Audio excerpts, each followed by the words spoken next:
Alright, so the video on my pistols got cut a little bit. I'm using my phone, so I got a phone call, but this video is going to be on my GMP Challenge Kit M4. I had one before. It's in a box somewhere in pieces because the upper and lower receiver shell got damaged. Here, this is my new one. So on my original one, the lower receiver got dented at the top of the magwell, or right in the front of the magwell. So putting magazines in was a pain. I filed it down. I got the lower receiver actually kind of working. I had to file a lot to get that hump down so I can put magazines in and everything. So the lower still works. The lower that is on my old M4, it has the 3-round burst trigger group by RA Tech. I'm actually going to plan on getting another one of these M4 kits and taking the trigger group from my old M4 and putting it in the newer one, not this one, the one I'm getting in a few weeks, and building a replica M16A4 gun. Currently, right now, Evike only sells these challenge kits as M4 variants. They don't have any M16, so I'm gonna have to buy new inner barrel, new outer barrel, full stock, and a full 12-inch RAS handguard or Knight's Armament clone for the M16A4. So right now this is just a clone of the actual M4, I believe A1. It's semi and full auto. I didn't transfer my old trigger group in here because there's no point, since I'd be transferring the 3-round burst trigger group into the new gun I'm going to be getting in a couple weeks, my M16 build. But yeah, besides the damage to the lower, which was a dent in the front of the magwell that made it hard to load, or pretty much impossible at the beginning to load magazines, after I did about an hour of filing, I was able to get the bump out and load it. But there's also a chip, the lip around here, there's a chip missing. It just broke off, a piece of metal just broke off. That doesn't really do anything for the performance. It just broke off. And then on the upper receiver, on my old version, on my old M4, the upper receiver, where these takedown pins come or go through, the front one, the front one right here, you can see it, this one right here, that broke off of the upper receiver. So that just made the upper receiver totally unusable. The lower is still usable. I can actually just pop this right onto my old lower and have a 3-round burst weapon. But there's not much cases I can do that, but I can if I want to. I have that option now since I did some work on it. But this is the pretty much stock. Everything internal here is pretty much stock. Currently, this is the bolt from my old M4, which is a stock bolt assembly.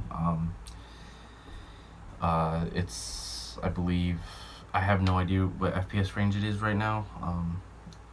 Like I said, I'm going to be getting a chrono soon, so I'll be able to chrono everything and compare all the different bolts and settings. But right now it's regular hammer spring, regular nozzle and valve system in the nozzle, regular bolt carrier. It's all pretty much stock, except for, hand guards, and the charging handle is not stock. Other than that, it's pretty much stock. So that it takes about 2-3 hours for me to build one of these. Something you should know is that for me, the mag release here, this bar for the mag release, you have to take the top of the mag release. If I can show so the top of the mag release, where it actually catches onto the notch in the magazine, if you can see it right here, you probably can't really see it that well. But anyway, the top of the magazine release, you do have to file down probably, I'd say that's a millimeter, maybe 1.5 millimeters. You gotta file it down because when you put the magazine in, it only catches the magazine when it's too high, and it causes the bolt to have too much friction against the top of the magazine. So you have to file it down so the magazine can go back and forth freely, or else it's not going to function. You can load a magazine in and get one shot, and the bolt will either get stuck and release all the gas, or the bolt will get stuck to the rear. So it's weird because I haven't had this issue when I had built my old M4. Maybe it's with these newer ones, because that old M4 I've had for about a year or two. These newer, I guess maybe the newer ones, they're off by about 1 millimeter. It's something to be noted with the challenge kits. I believe E-Fike says on the description there might be some work that needs to be done besides assembling. So there is a period after you finish building it where you will still need to be doing some fine tuning, either filing on, for me, the magazine catch. You also have to file out the magwell a little bit, because the magwell is a little bit too tight. You just gotta file a little bit. I think it's pretty much the coating that they put on the weapon itself, the black coating. It's just thick enough inside the magwell where it causes it to bind up a little too much. So if you want your bags to drop free and have no issue loading, you're gonna want to file the magazine well. You don't have to go crazy. You just gotta take off just enough. Here, let me break this open a little bit so you can see inside. Bring you in closer. So inside you can see just a little bit. Even some of the old paint is still there. You just need to file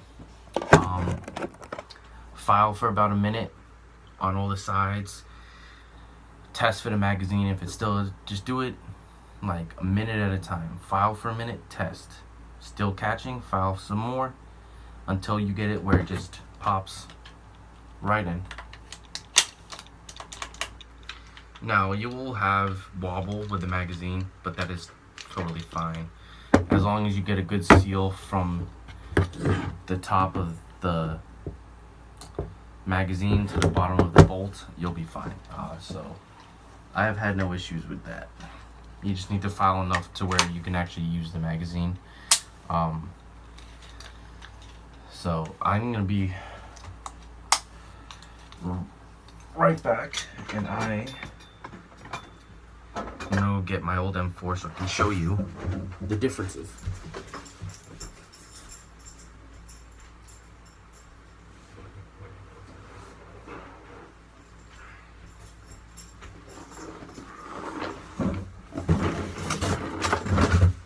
So this is the box it comes in. Got the GMP logo, SunPower Systems sticker up top, and it says WOK M4A1 kit. This item number is WOK001. They do have a few other options. Most on Evite, the only options though are what is printed pretty much on the actual receiver. Other than that, it's pretty much the same gun. And then they're all different prices. This kit is the cheapest at $159. It's the AR-15 version. Comes with just a standard GMP logo on the actual receiver. You have other ones. I believe a few of them are out of stock. But the other ones are like Zombie Killer or Fighting Cat, or I think maybe Seal or something. And those go up higher to like $250, and you're only really paying for is some laser engraving on the actual receiver. This is just the normal GMP. Just says GMP SP system, professional training rifle, caliber 5.98 millimeter, serial number. Actually, I don't even know if this serial number is unique or not. This one says 013671. This is my old M4. Let's look at my new one, see if there's a difference. Oh, there is. This one's 003235. That's weird. This gun has a lower serial number than this one. This one's older. I mean, obviously inventory could have gone mixed up. They just grab what's on the shelf. They don't grab what's newer, maybe. Maybe this is why this one has some magazine issues with the magazine release, and this one didn't, was because this technically is a newer version and this one is the older if you're looking at serial numbers. That is interesting. It's cool. They do have unique serial numbers from what I can tell. Unless they just print random numbers on each one. Then in that case, none of what I just said matters. But they have different serial numbers from what they say. If they actually are serial numbers, then that's another story. If these are just random numbers that they choose in the computer and just laser engrave, then I don't know. That is interesting. But yeah, here's my pretty much what's left of my old M4. As you can see, there's the dent on the front I was talking about. I had to file a lot to get that dent to go down. I can see a clear crack. I don't know if you will be able to, but in there, right here, that's where the dent is on this side. That's why I filed down. And then the chunk that I was talking about that's missing, that's the chunk of metal that I was talking about that is missing. But this still works. I filed it. The only thing is that this is a leftover magazine catch slash firing pin assembly for the gas blowback rifle. So the real firing pin on this gas system doesn't have the automatic return spring. So it kind of just, if you can see it, just goes in and out freely. It's a small spring that I'm missing. It's literally like a 1.5 millimeter spring. I tried looking for it. I don't know where the hell it went, but it's missing. So when you load a magazine, you gotta make sure that that is flush, or else when you load the magazine, it might spill out a bunch of gas. But it works. I can just take the upper, slap it on here, put the pins through with the upper, and have a 3-round burst. I didn't have to do this because I'm going to be trashing this receiver anyway, since it has so much damage to the outside. But I think for now it's still pretty cool.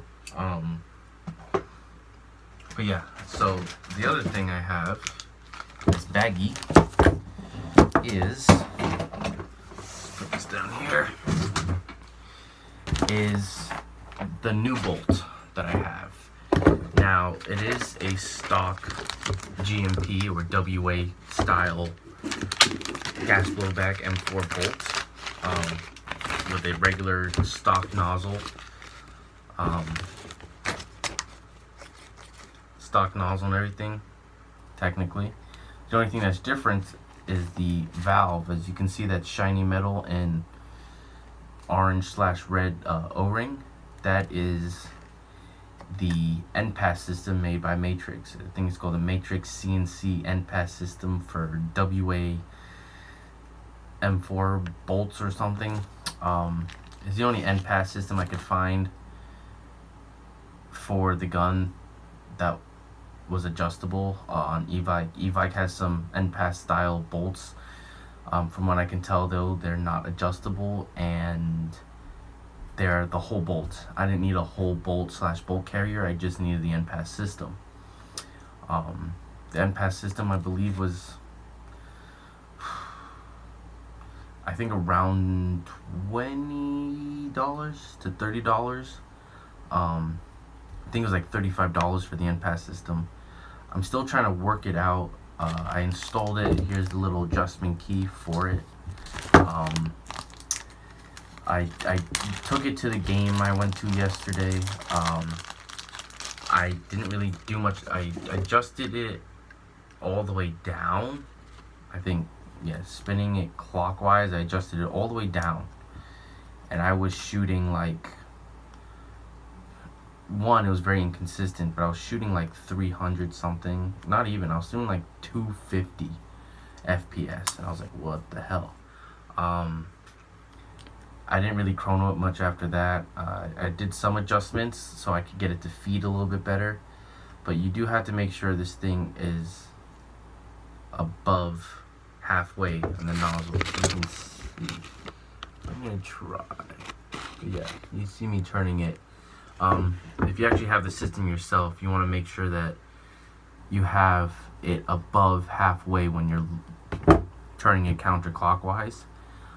If you have it below halfway, you do run into some issues with the valve and the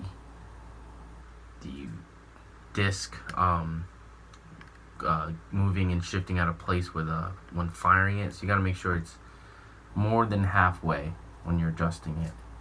I think if you adjust it all the way out, you're not going to have any airflow to the actual BB. It's just going to move the bolt and no BBs will come out.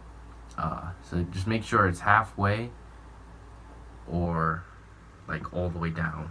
I have read online that these are pretty crappy NPAS systems for like $35.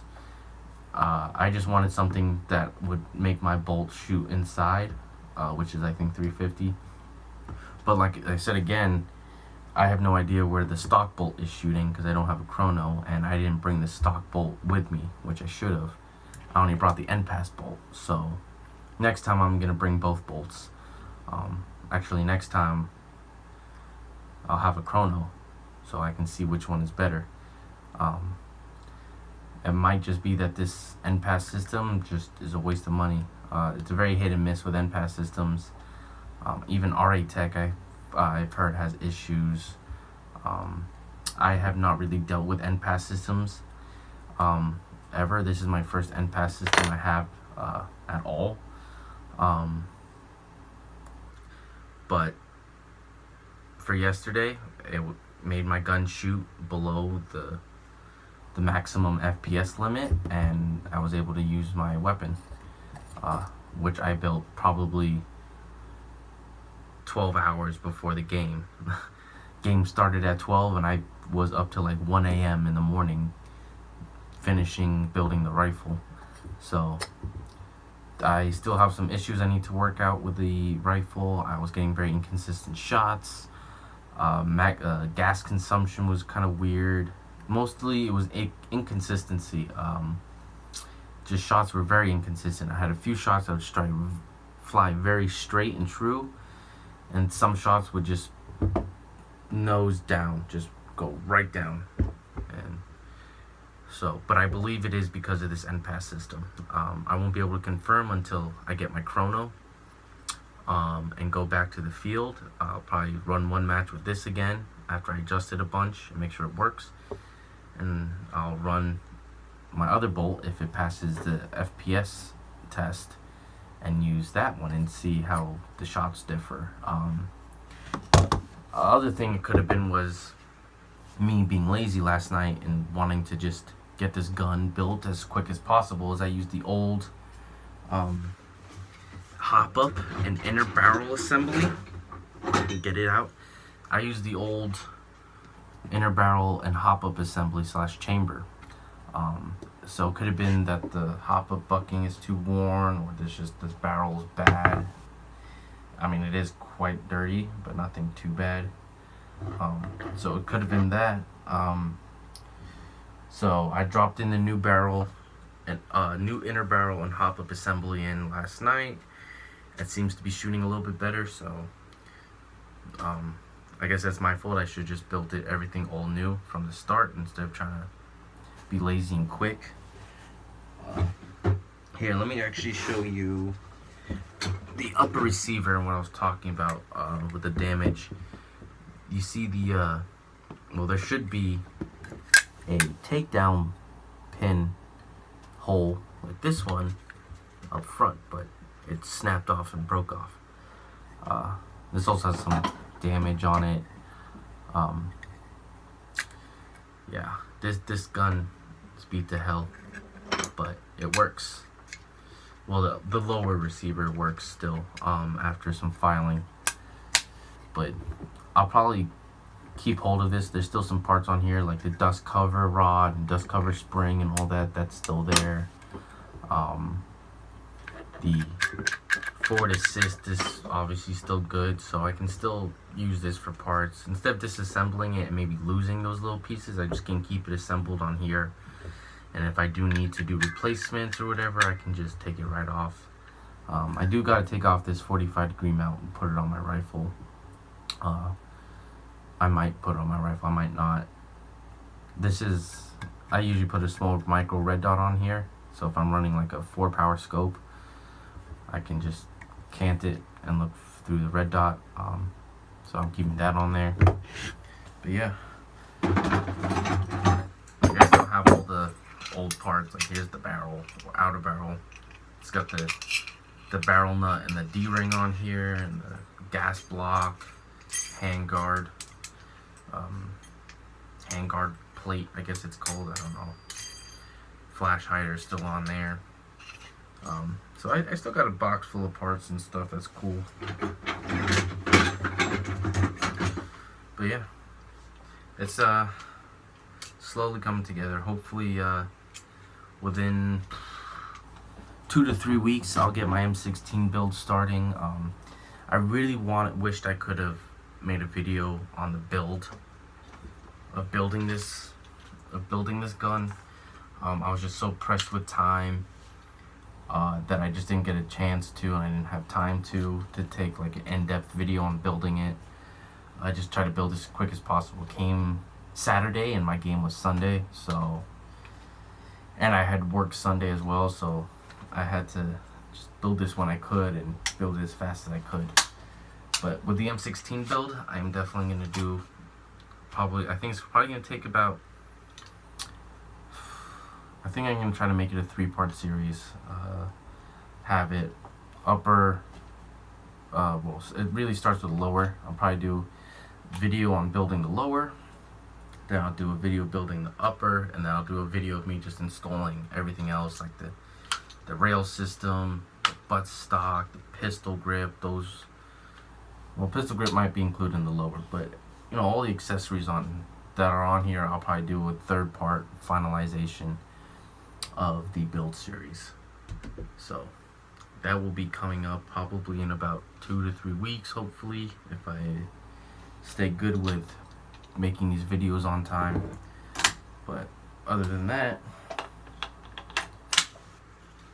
it's been a long weekend. Hope you guys have a good time, and make sure you wear eye pro, because shit hurts. It really does. Yeah. That's a big nasty one right there. But yeah, be safe, guys.